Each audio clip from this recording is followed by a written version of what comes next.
Erik D'Souza, welcome to the show, brother. Hi, Kino. Thank you for having me. From here.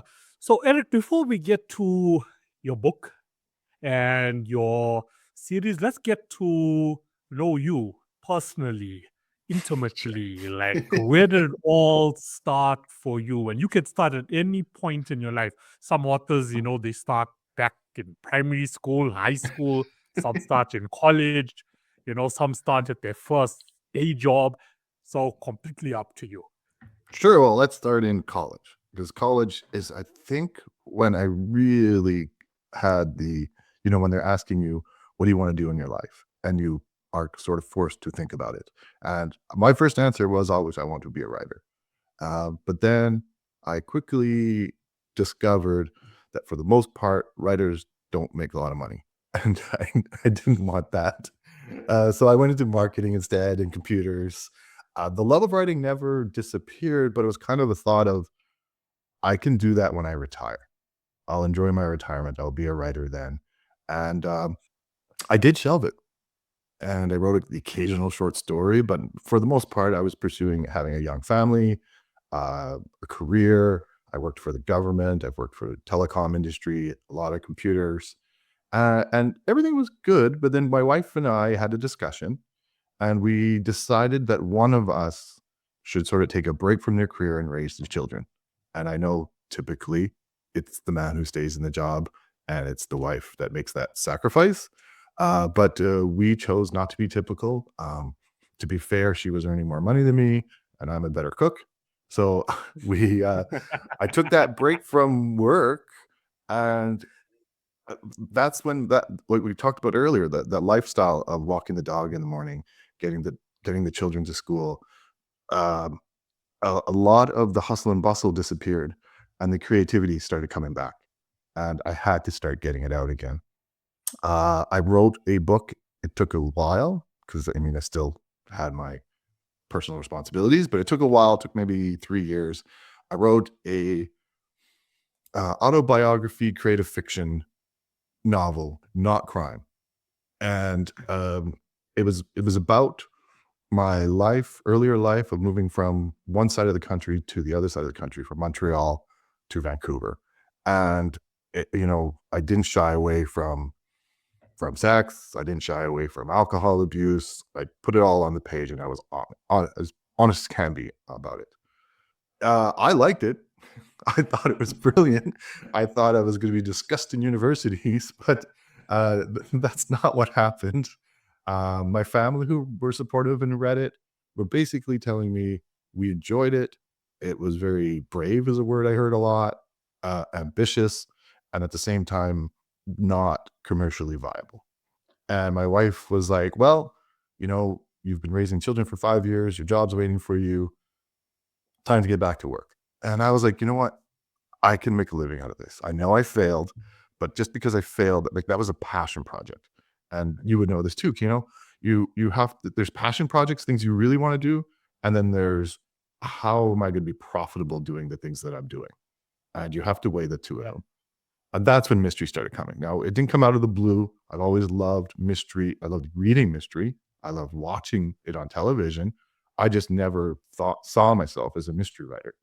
Um, and then at the same time, because I'm a stay-at-home dad, one of the things that happens to me a lot is I meet parents and you get to asking to each other, so what do you do? And I'd say I'm a writer. And they'd say, oh, what have you written? And I'd say about my first book, and it was called Straight Men in Gay Bars. And they were like, oh. And then, I was trying to be edgier when I was a young writer, and I wrote about serial killers and things like that. So I was worried because we live in a technical age and people can easily Google me and they'd be like, oh, Erik's talking about a killing spree in New Orleans. It's like, you know what? Maybe I have to be a little bit more wholesome. And I don't know, your readers probably understand it, but the term here is cozy writing. It's mysteries. It's about solving a puzzle without all the blood and the violence, without cussing, without sex. It's cute. It's cozy. People, even though we're talking about mystery, the reader is relaxed. There isn't a lot of tension, but it's called, some people call it fair play mystery.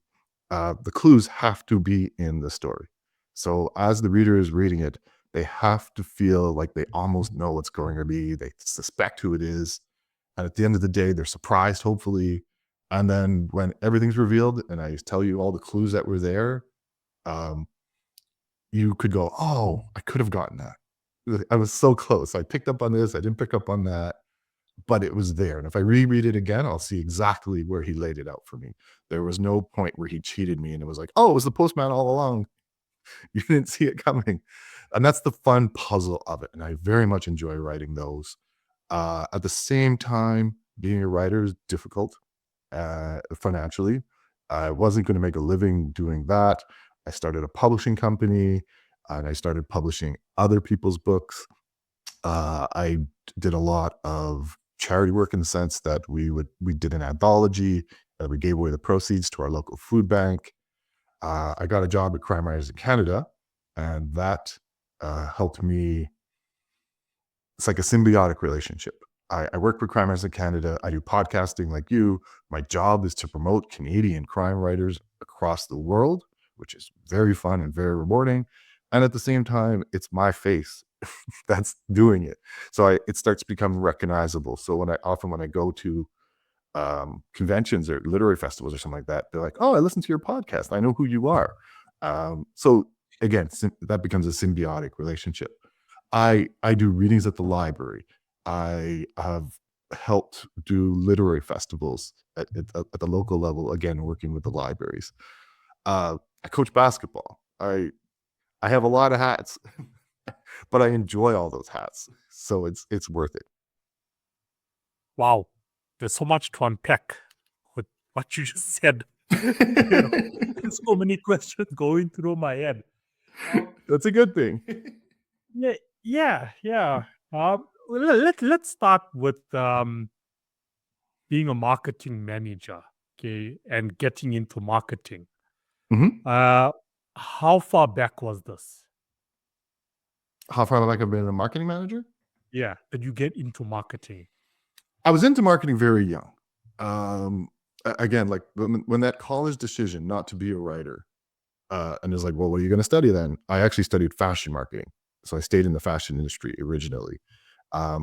But fashion marketing is an umbrella to all marketing. So I've always enjoyed marketing. I enjoy it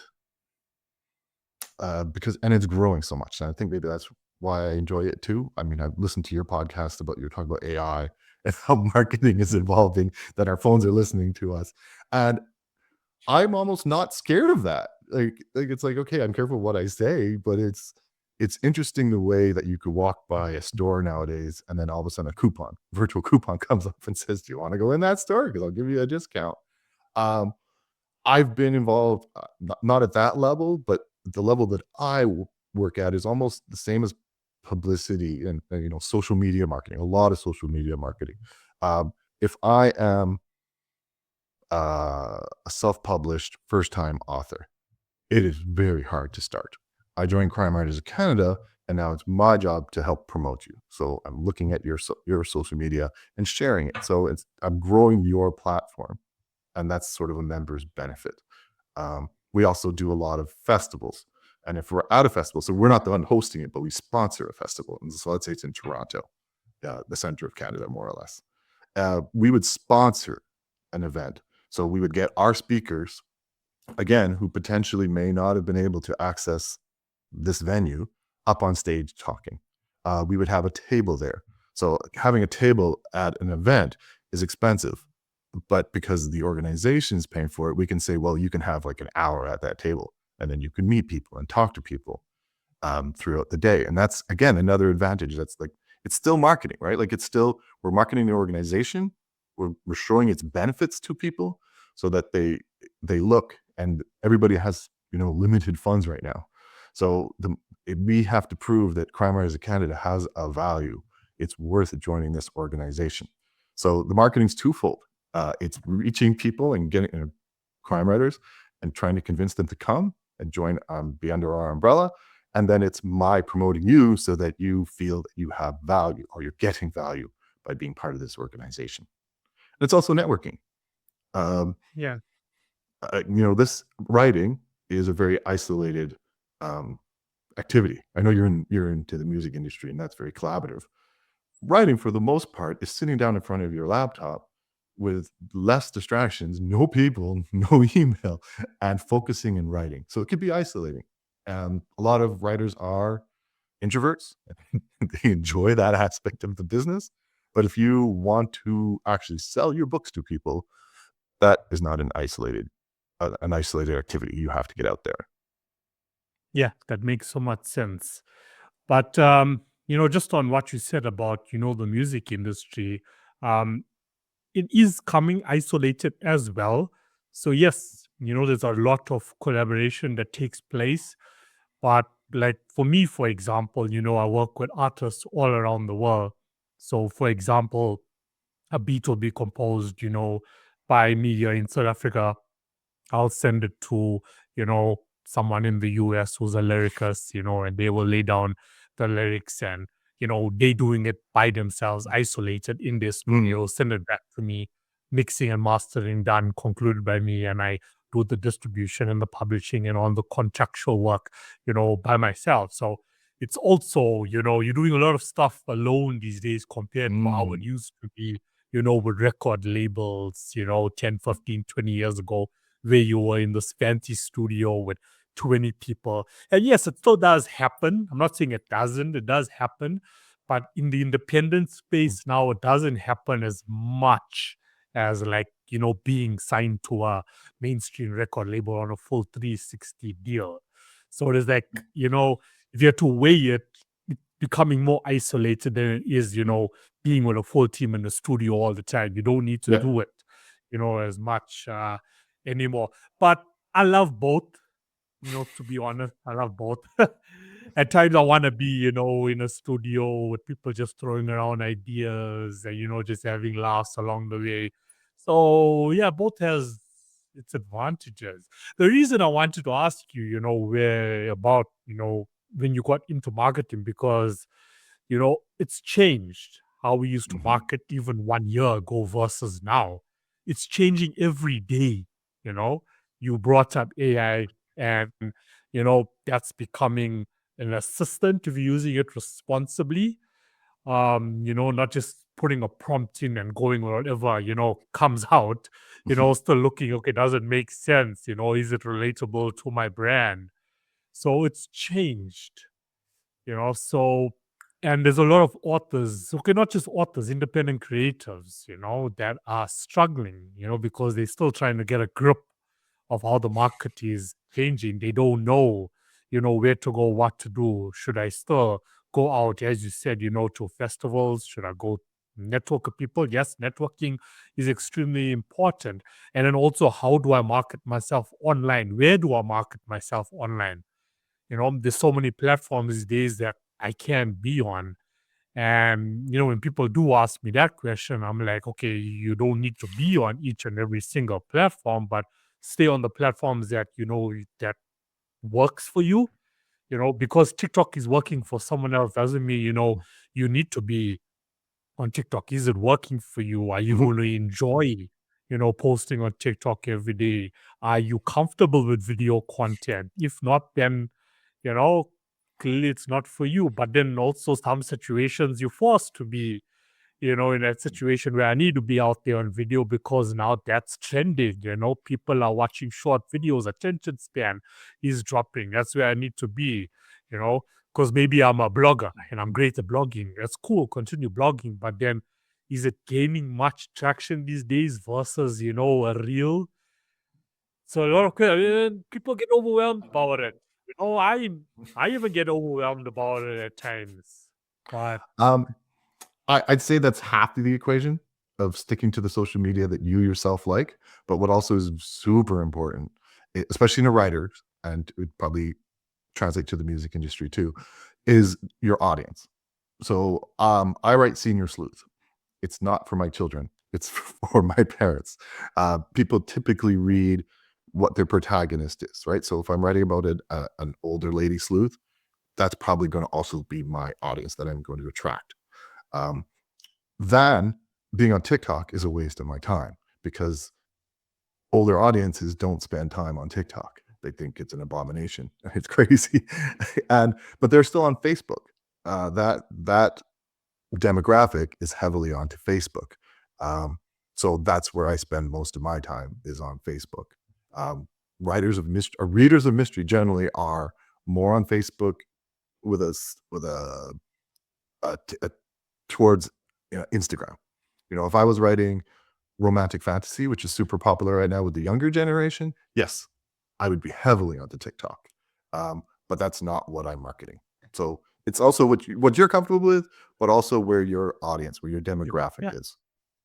yeah, 100%. Uh, like for example, I got a 90-day plan that I use with artists. They come to me seeking help, and throughout the 90-day plan, it's also part of finding your audience. And at times, for example, now, because you a rap artist, doesn't mean we only go in to target, you know, an audience that loves rap music. What's the underlying message? Like, Mm, is your music like political? Okay, if your music is political, and let's say your social issue that hits hard for you is division, right? How the world is so divided right now.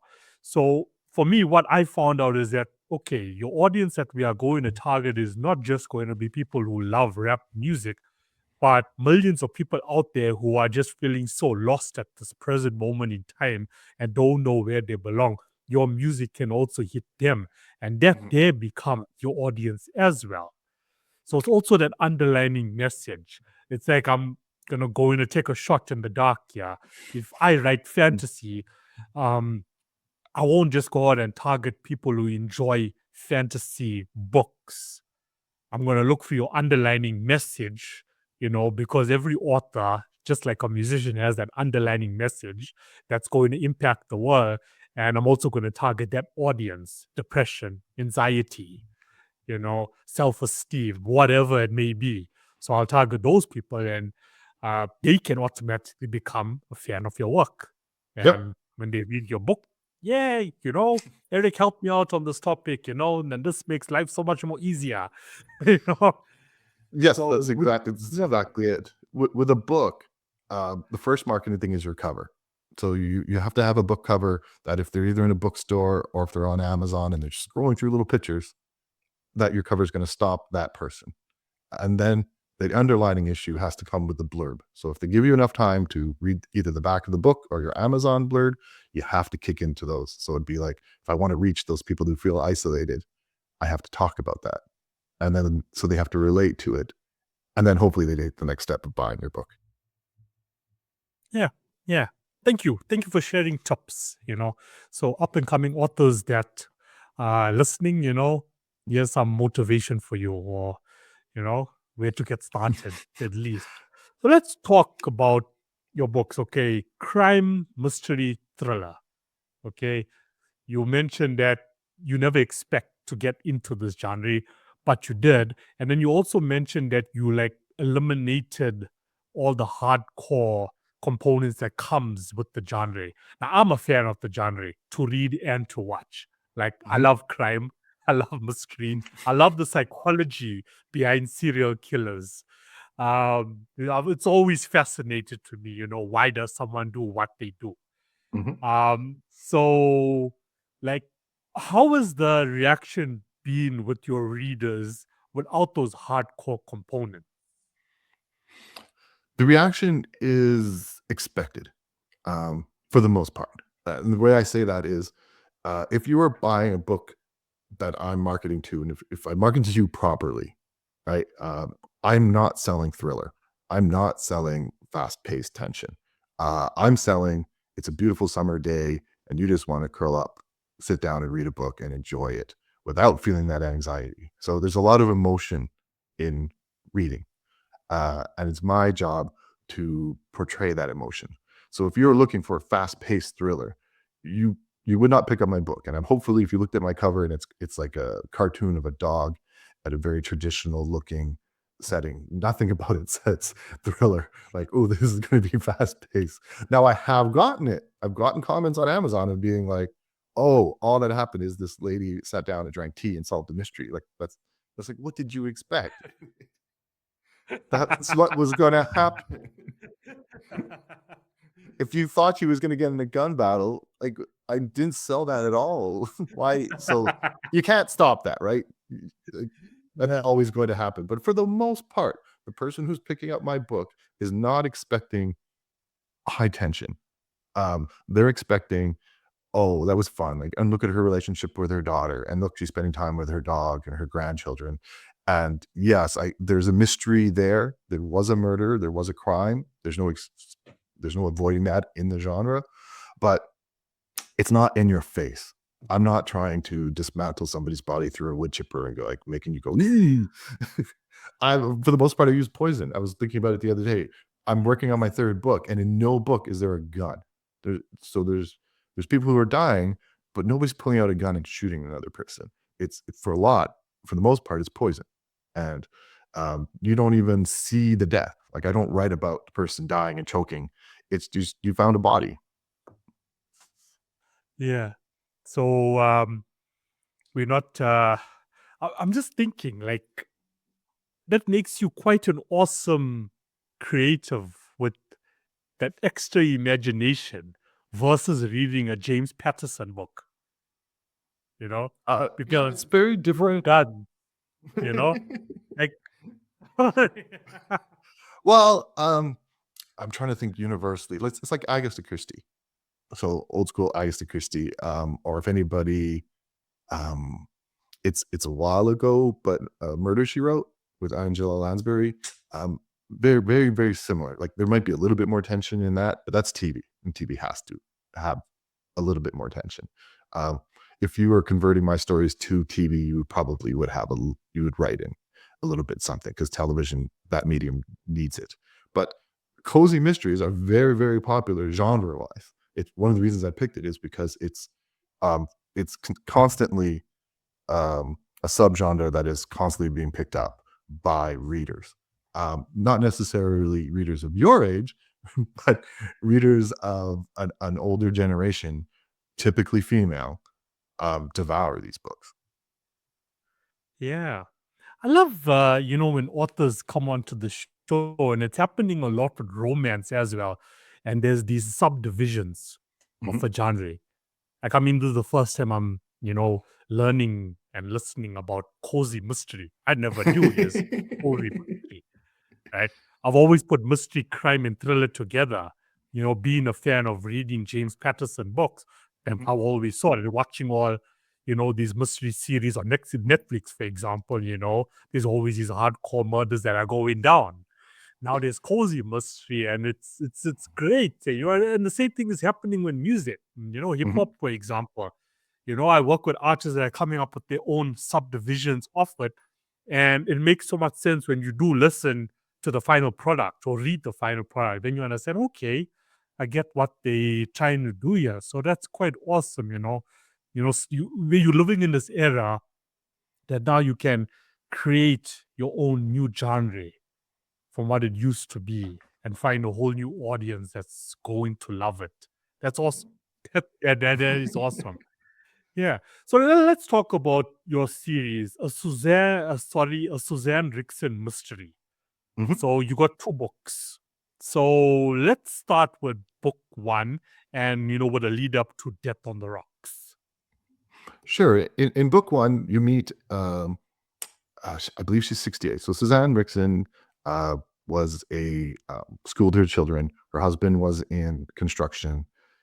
They moved, just like me, from Montreal to Vancouver, although they went a little farther. So they're on the coast. It's an idyllic small town, which a lot of cozy mysteries are often written in. She is very religious. She loves her family, and that's the focus of her existence. She's extremely content in retirement. She lives in a retirement community, and the only contention she has is that she often gets into feuds with this other lady who happens to be, depending where you live, you can call it a HOA uh, president or a strata president, the person who's in charge of running their community. So she butts heads with this person. Her name's Regina Snow. Um, Unfortunately, a murder occurs. So somebody was going to run against Regina Snow, and she is murdered, poisoned. And instantly, both women accuse the other person of doing the crime. So Suzanne Rixon is certain Regina killed this woman, and Regina is publicly saying that it was Suzanne who killed this woman.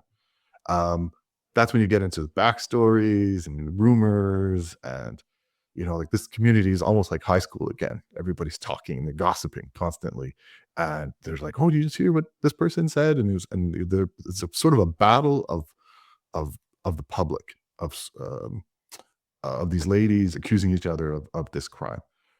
In reality, obviously, the police are going to solve this crime, hopefully. But because Suzanne is sort of losing the battle of the public opinion, she feels that the best and only way that she can prove her innocence is to figure out who actually did the murder. And again, she's going on it convinced that it's Regina, and she's trying to fill every clue to point to Regina and to be Regina. And then she has to learn as an amateur detective to look at the big picture in order to solve the crime. And eventually she does do it.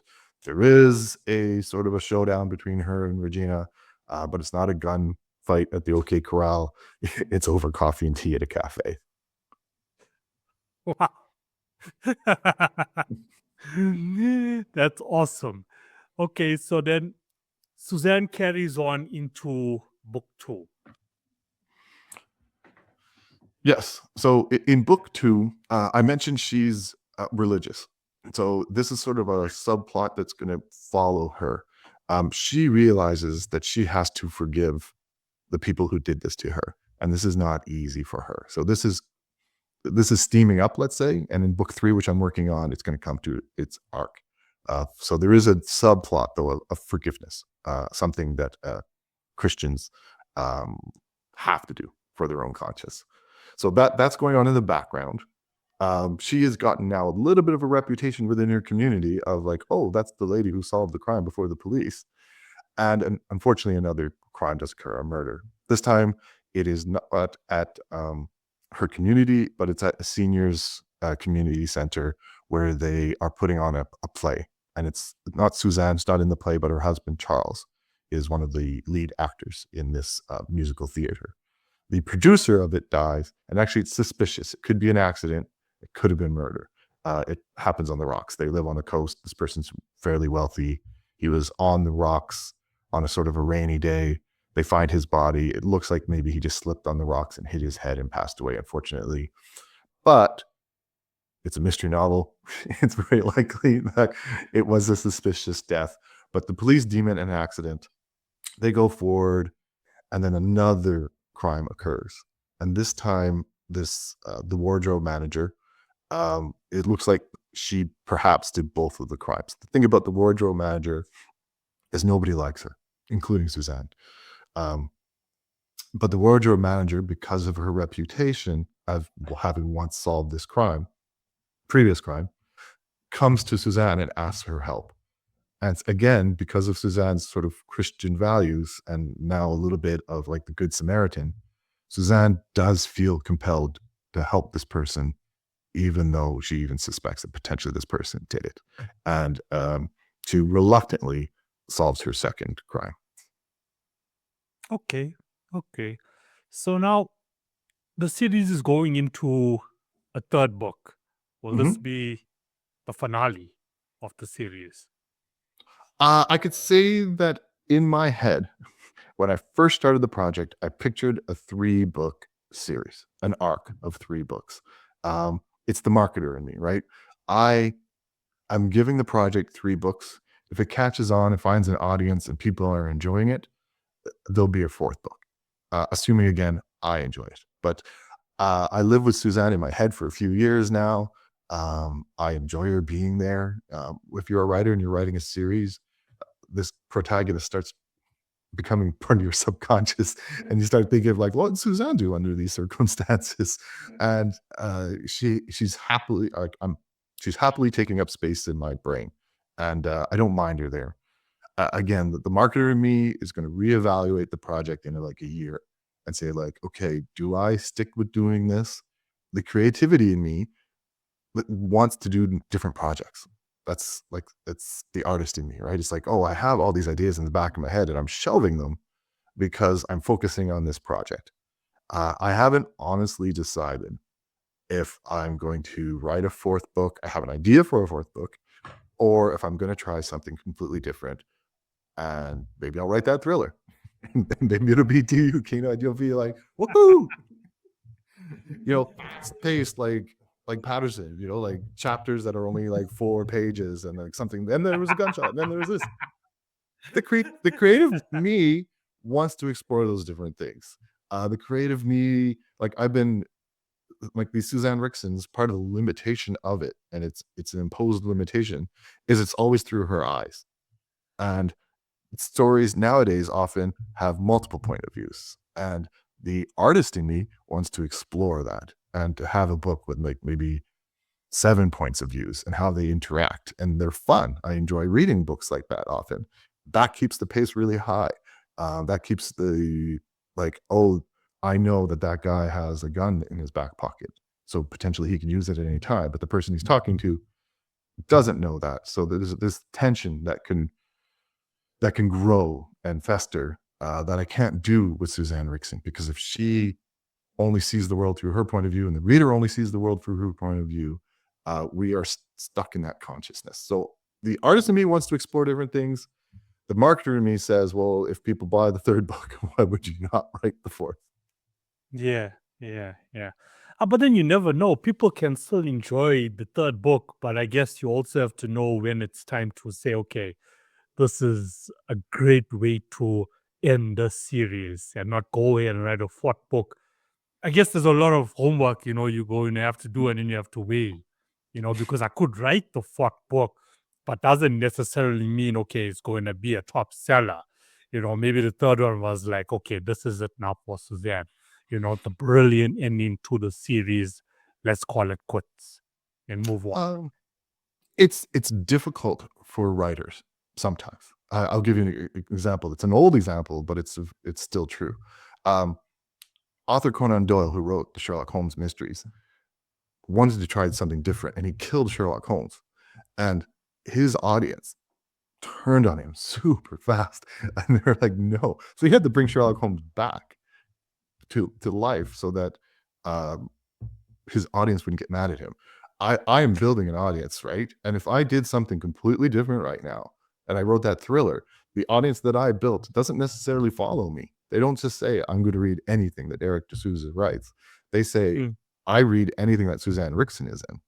And if Erik D'Souza explores something different, I might lose all the hard work of building that particular audience, and they're going to drop me. So there is that. Yeah. That's a good point. It's a very good point. Very good point. So with Suzanne, when you said for James Patterson, 4-page chapters, that is true. That is true. But I guess, I'm a reader as well. That especially with fiction, I love that fast pace. If the chapter is quick and then moves on, I'm that guy. I'm the guy. There also depends again, what I'm reading. If it's nonfiction, then I don't mind. Okay, the long chapter. But when it comes to fiction, I'm always okay. Let's get to it. Let's. So it just shows you like how diverse readers can be out there in the world. Exactly. Yeah, 100%. So with Suzanne, like this is a personal question. Why 68 years old? Partially Originally it was a hindrance. Like it was a downside when when I tried to traditionally publish the novel, and I said I want to write uh, a senior mystery for senior audience because that's who is going to read it. I got a lot of kickback, and like publishers were like, "No, this is a horrible idea." Um, Typically in a cozy mystery, you have a 30-year-old woman um, who maybe has a seniors um, and maybe has a kid, maybe doesn't. And that's typically what the audience is expecting. But my thought was, well, I want to reach a different audience. I'm not trying to reach the 40-year-old female reader. I'm trying to read. I'm trying to reach the 60 to 70-year-old female reader. Again, being very specific. Um, I I approached it that way. Traditionally, was told, no, this cannot sell. Now, I don't know if you're familiar with the book Thursday Murder Mystery Club. It's on Netflix right now, and that took the senior uh, detective point of view. It happens in the retirement community also. That happened. That got super super popular. It was a big bestseller. The video did good on Netflix, um, and then all of a sudden my book started selling because on Amazon people are like, "Hey, seniors do make good sleuths, and they have their limits. They have like the benefit of having a lot of experience. They've lived a life longer than you and I have, and they've seen more things. They've experienced more things, and they have this wealth of knowledge. But then they also have, a weaker body potentially." Right? So they're not what I like about it is if Suzanne is confronted with a difficult situation, flight or flight is not really an option. She's not going to fight her way out of an action scene, and nor is she going to run away from most people. So she has to use her wits, and everything about her is her wits. It's her power of observation. It's her way she talks to people and try to get information from them without raising suspicion. It's her ability to read a situation is super important. So she has to rely on her brain, and I like that part of it. Yeah. Okay. Oh, thanks for explaining. I'm just trying to think. Like the average 68-year-old female right now. In the world, what are they doing? With their life. Okay, I'm retired, but yes, then. you know. Yes. Well, you know what they do a lot, Kino, is they read. So that's who I'm writing to. Yeah, yeah. You are extremely strategic, which is good, which is good.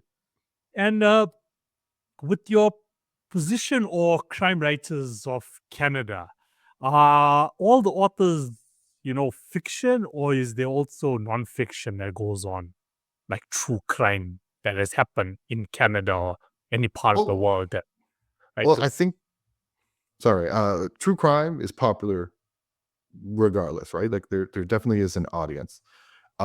Same with, let's not ignore it, short story writers. So they write short stories, usually fiction, and it goes into anthologies or magazines. So there's that market too. 80% of the people I talk to are fiction novelists. That seems to be the most, I don't know, successful medium of selling mystery novels or mystery stories, I should say. I do have friends and people who are part of the industry who do write true crime, nonfiction books, a lot of Canadian history, but not necessarily Canadian history. Uh, I work in Crime Writers of Canada. We're just about to have our awards. So we have these awards called the Awards of Excellence, which are probably the biggest mystery awards available in Canada to win. So it's a feather in your cap if you even get nominated for one of the awards that we put out. We have several categories, which includes a nonfiction, includes unpublished, includes first-time novelists, includes short stories, includes novellas, stories set in Canada, best crime novel. Most of the submissions are going to be for the novels, but there are submissions and categories or entries to nonfiction and short stories too. Okay, okay, interesting. It's always like great to know about all these organizations, that happen that you've never heard of, but it's there. You would never expect, such an organization to exist. And how many authors, take a bald figure are involved in this in Canada? Uh, Currently, it would be, I haven't looked exactly, but I believe we have about 100, no, sorry, 440 members. Wow, that's a lot. It's mid-sized. Sure. I wasn't expecting that number. I was like, okay, maybe he's going to say like 40, 50.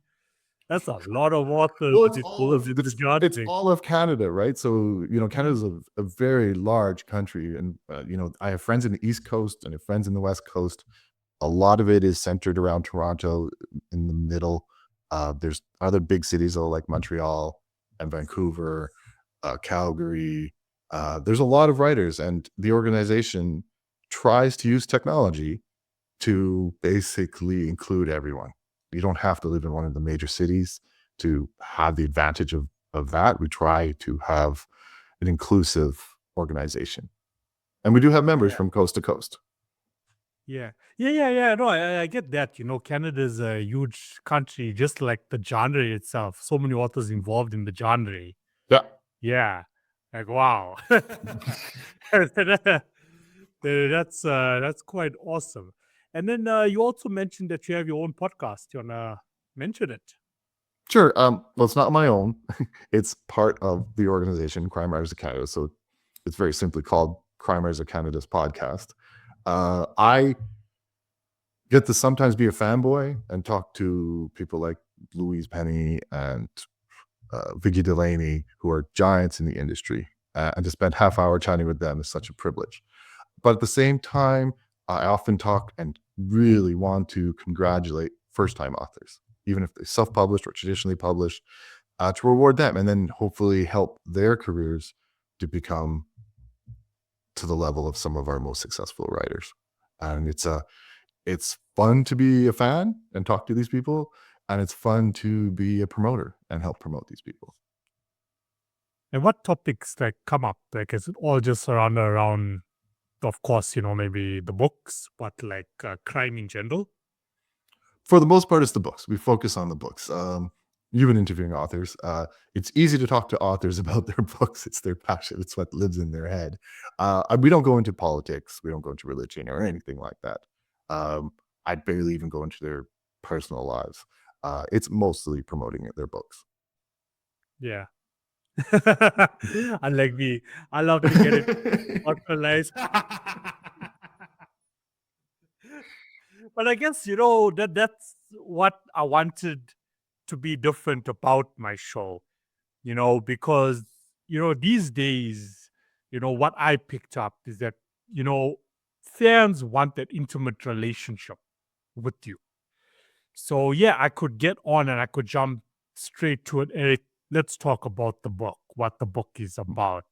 But if I'm listening to the show, and I mean, there's plenty shows out there, I'm getting bored quite easily. I'm more of like, okay, I want to learn about Eric. What's Eric about? Because if I'll build that relationship with Eric down, that's going to lead me to go, you know, check out what his book is about, check out his website, same works with the music industry as well. What's the brand about? And that leads them now to say, okay, let me listen to Kino's music, let me see what's going on there or whatever else is happening. That for me, I found, work for me when I started off, this show. So, yeah. So, Eric, besides the third book that you mentioned and possibly a fourth book, what's next, over and above that for you and for your career and your brand in the future to come? The next big thing in my life, again, is tied to Crime Writers of Canada. If you live in North America and you're a fan of crime fiction and festivals, you might know this festival called BoucherCon. So it's a huge, huge festival that is usually in the US, sometimes in Canada. And it is in Calgary this year in 2026. And Crime Writers of Canada is a sponsor at this event. We've pretty much negotiated to do the media room. I'm the marketing manager, which means basically I'm running the media room. And for like 3 days, we're going to have a huge, I would say international, but throughout, North American audience, roughly 1,500 writers and readers who want to hear about and talk to their favorite authors. So I'll be showcasing a lot of Canadian talent in the media room. I think I'm responsible for putting on like 14 panels, um, which that's what's going to keep me awake and not sleeping on weekends. But it's going to be a lot of fun, and it's an opportunity, and just like you, right? It's the more you get out there, the more people see your face, the more they listen to you, the more likely they are to buy your book and look into you. So that is a huge opportunity, and I'm looking forward to it, and I'm planning for it now. And when is this happening? This is going to happen in October in Calgary. In October. And this is open to all authors, all genres. No, it's just mystery and thriller. Just mystery. Okay. Awesome, man. Awesome. I mean, this is huge networking, especially for independent authors or first-time authors. This is like a huge opportunity to like just get out there and network, with authors, a potential crowd or fan base, Yeah, that is quite awesome. From what I hear, I've never been to a BoucherCon, but from what I hear, it is one of the best experiences for the fans, because not only do you typically you wait in line to get your book signed, and you might share like, I don't know, 10 seconds of conversation with your favorite author. This is very open. So I've been told, if you're hanging out in the bar, you don't know who you're going to meet. You don't know who you're meeting along. And there is nothing to say, don't go up to that person and say hi. This is your opportunity. Take that opportunity. Yeah, I love that. Yeah, I love that. So if I'm an author now and I'm listening to the show and I need help to market my book, can I reach out to you? You can reach out to me if you're a member of Crime Writers of Canada. So you have to be a member. Yes. Yeah, very, very much. Let's go with rare exceptions. I do have rare exceptions. I just recently interviewed Mark Graney, who's, do you know Tom Clancy? No, I don't. Oh, okay, sorry. Very big, like Hunt for Red October. Very big, famous author, who's unfortunately passed away. And Mark Graney has taken over the mantle, and he writes the Gray Man series. It's on Netflix, Gray Man with Ryan Gosling. Huge author, American author. I want to watch that. Yeah, Gray Man. You said Gray Man. Yes, yeah. So Mark Graney writes the Gray Man series. He's an American author, but he's a guest of honor at this BoucherCon, and I'm promoting BoucherCon. So we reached out to these non-members who are guest of honors and are fantastically, famous, to be guests on the show. So there are exceptions, but you have to write the Gray Man. Okay, so you've just given me further motivation to go check out the Gray Man. It's a great show, and I think it was one of the number one shows or movies on Netflix for that year. Okay, cool. Yeah, now I'll definitely go and check it out now because Erik mentioned it. That's what's up. Well, I don't think anybody drinks any tea, but there's a lot of fighting. Yeah, my type, my type of crowd. Okay, yeah, cool. So, Erik, is anything else, that you want to mention that, you would want people to know? ErikD'Souza.com. I have a unique spelling. It's ERIK for Erik. That is brilliant, because if you Google me, I don't think there's another Erik D'Souza spelled like me. So I get to be on top of the list. Yeah, but that works in your favor, definitely. It does. I feel, Kino, you and I could talk all day, but we probably should. But I mean, it's the business. I mean, there's like, deja vu that happens a lot on the show, right? I'm going to use AI as an example. It's a common topic that will always come up, and you get different opinions, And I mean, there's never an ending to it. Mhm. These are topics. So this is an industry where, look, it's not like it's something we can start and we are going to end. It's not going to happen. We can continue discussing it. And then tomorrow, a new trend kicks off in the industry. Then now you have to integrate that into what you've been talking about as well. So, yeah, you can never just say, hey, this is it, end of discussion, full stop. But hey, thank you so much for coming on to the show. It was a very calm, humble show with a lot of good laughs along the way. And I will definitely share your website in the description. Are you on social media? Mostly You Facebook. did mention Facebook. Yeah. Besides Facebook. I am on social media a ton, but not as Erik D'Souza. I'm usually marketing manager for Crime Writers of Canada. So Erik D'Souza on Facebook or the website is definitely the best place to get a hold of me. Perfect. I want to personally go on and check out Crime Writers of Canada. I really want to take a deep dive into what's going on there.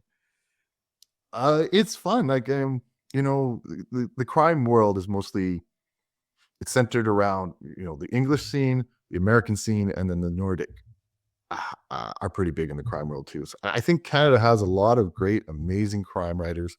Crime is crime. Like, the genre is the genre, regardless of where you put it. But there are a lot of very talented Canadian crime writers, and I would encourage everyone to check it out and try something different. Yeah, perfect. Well, Erik, thank you so much. Enjoy the 1 hour left of your morning. And then enjoy your afternoon. And yeah, brother, I wish you all the best for the future to come. So when can we expect the third book? I keep getting that question.